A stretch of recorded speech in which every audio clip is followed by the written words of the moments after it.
The Horror Review. Curtains. Curtains is the name of a Canadian horror film that was released in cinemas in the United States on the 4th of March 1983.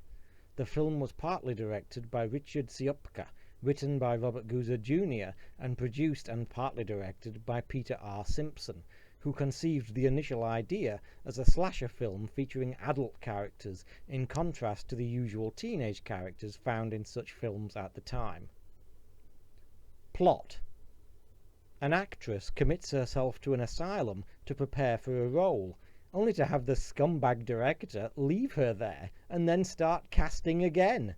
At his remote cabin he starts, quote-unquote, auditioning actresses, even as the original actress escapes from the asylum. And then the murders begin. Cast. The film stars Samantha Eggar as actress Samantha Sherwood, Eggar being a British and American actress best known for her role in the 1979 David Cronenberg horror film The Brood.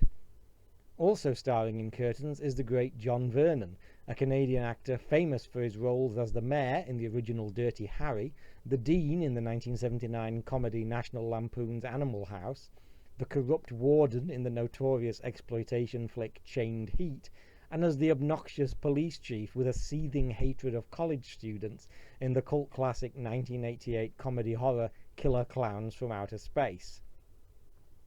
Curtains also stars Canadian comedienne and actress Lynn Griffin, who appeared in Saturday Night Live and was the innocent first victim of the insane killer in the original 1974 horror classic Black Christmas.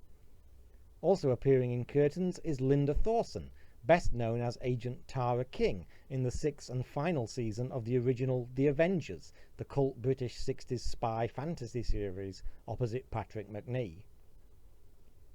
Trivia. Producer Peter Simpson was also behind the successful slasher flick Prom Night and wanted to make one for a more adult audience. However, the filming of Curtains was troubled, to put it mildly. Simpson clashed with director Richard Ciupka when filming began in 1980, with the former wanting a commercial slasher in hopes of achieving the same financial success as Prom Night, but the latter was going for a more art house approach. In the end, filming was shelved for a year after just 45 minutes had been shot, ultimately being completed by Simpson himself. As a result, Ciupka took his name off the picture, which is credited to Jonathan Stryker, who is actually the director character within the film itself. Curtains was released on VHS by Vestron Video in 1984, though it took until 2010 and a fan petition to get it belatedly released on DVD in a multi-pack with other horror movies, and itself featured a poor transfer taken from a VHS copy. However, Curtains finally gained a Blu-ray release in 2014 from Synapse Films, which included a brand new 2K remastered transfer taken from the original prints, as well as a wide array of extra features. Reaction. The film did poorly at the box office and received largely negative reviews when finally released at the cinema in 1983. However, as is often the way, Curtains slowly but surely gained a cult following over the years, largely as a result of numerous showings on television. I think this early 80s Canadian horror seems to have loftier ambitions than the usual slasher. There are lots of themes about actresses selling their souls for success, and John Vernon is playing a very Harvey Weinstein type character, though its troubled production does make it feel rather disjointed at times. It's still pretty interesting though, with a good cast, a memorable old hag mask killer, and some very striking sequences.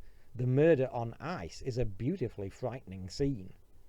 Strange but compelling. I rather liked Curtains, and I still keep thinking about it several days after seeing it for the first time earlier this week, which in itself gets the film a B+ from me.